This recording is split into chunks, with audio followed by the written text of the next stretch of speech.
Last week, the Federal Reserve, represented by this man, Jerome Powell, announced a cut on federal funds rate. And now you may be wondering what this means for you and your money. Let's break it down in this video. To put it simply, the federal funds rate reflects what banks charge each other to borrow money. This rate has a trickle down effect and influences the rates that banks or other lenders charge consumers like you and me for loans and other credit products. If you're not familiar with the Federal Reserve, its role, and the interest rates they manage, check out this video. Thanks for joining me today at Sisters for Financial Independence. My name is Catherine Agapjan. I'm a financial educator, mom, and I help you with your money so you have more of it to spend and give for you and your family. The Federal Reserve announced that it was cutting the Fed funds rate at a half percentage point. This rate cut is significant, but also not as impactful as we might hope it would be. It's a large cut because they have not cut rates in the past few years.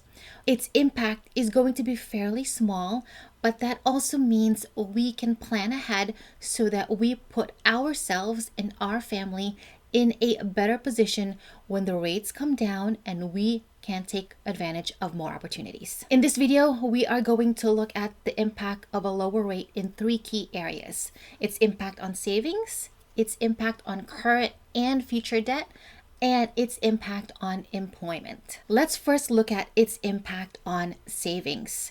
Now, when the federal funds rate is reduced, it means that banks can now borrow from each other at a lower rate. If banks can now borrow from each other at a lower rate, then they don't need our money that we've put into our savings account to use. So what that means in the next few months is you are going to see lower interest rates on your savings accounts and certificate of deposits.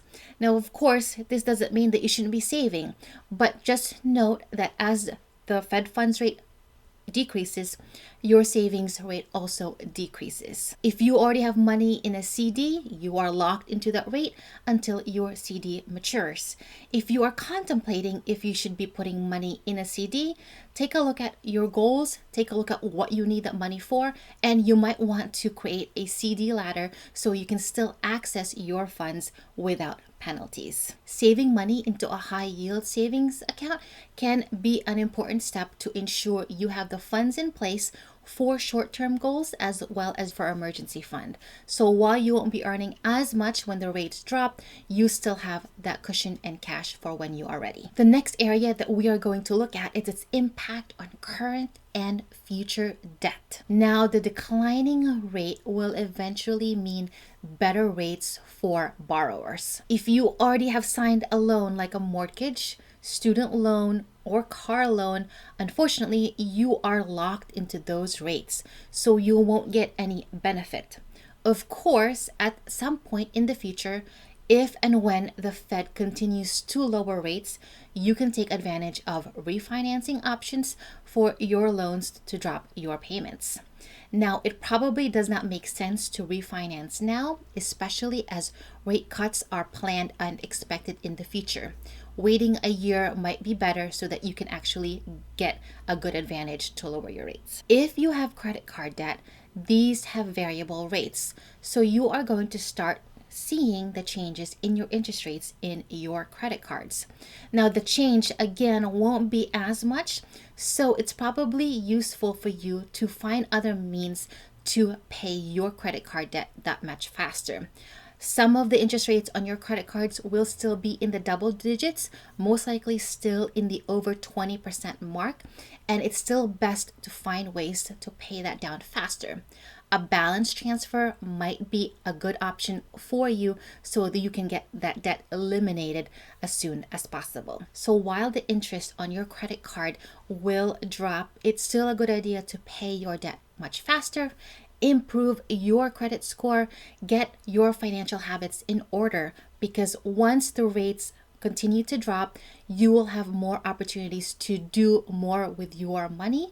Make sure you're spending it properly and make sure you're planning for the long term. When it comes to buying a house, the Fed's benchmark rate doesn't directly correspond to mortgage rates, but it does have a major indirect influence. Typically, when one goes down, the other goes down too. If you have the means now to buy a home and you can afford a healthy down payment, you have accounted for all costs from maintenance to insurance.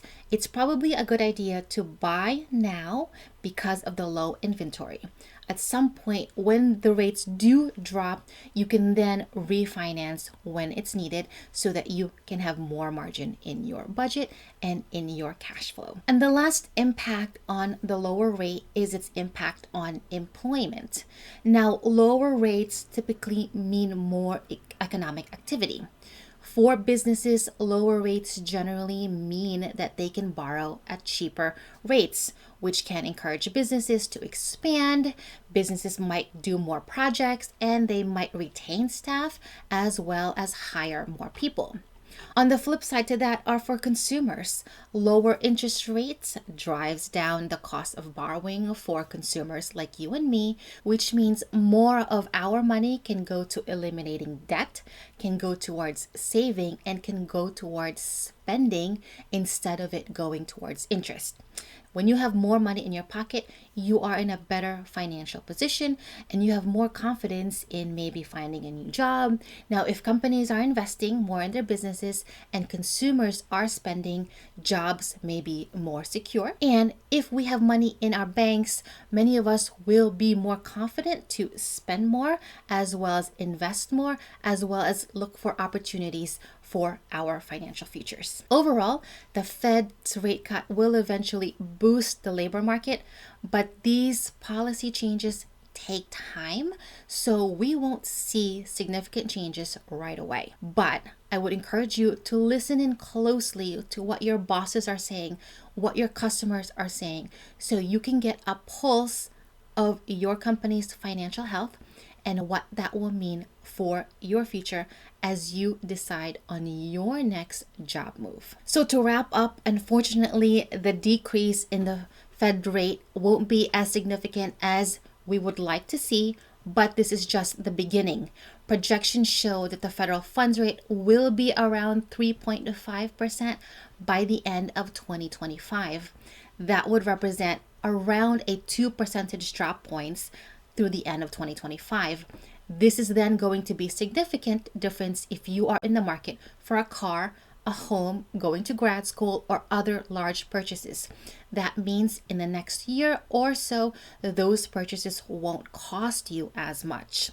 So it can be helpful to wait. Keep an eye out on what's happening with the policies, with the economics, and the activity that's happening around you so you can get your finances ready. A part of this is that while this is policy making from the very top, you have to take care of your own economic household.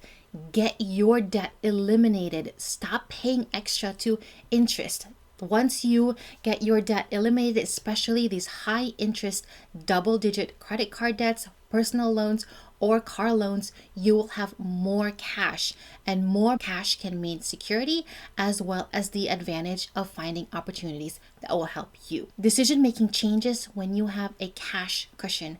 So set yourself up and your family to have cash on hand, to have some savings, so that if and when the time comes to make those large purchase decisions, you have the money on hand, you have the time on hand to actually do your research and make the right choice for you and your family. Thanks for joining me in today's quick video. If you have debt and want practical ways to pay it down quickly, this video is for you. And if you want more tips to help you with your money, this video is for you as well. I will see you in the next video, and thanks for tuning in. Bye.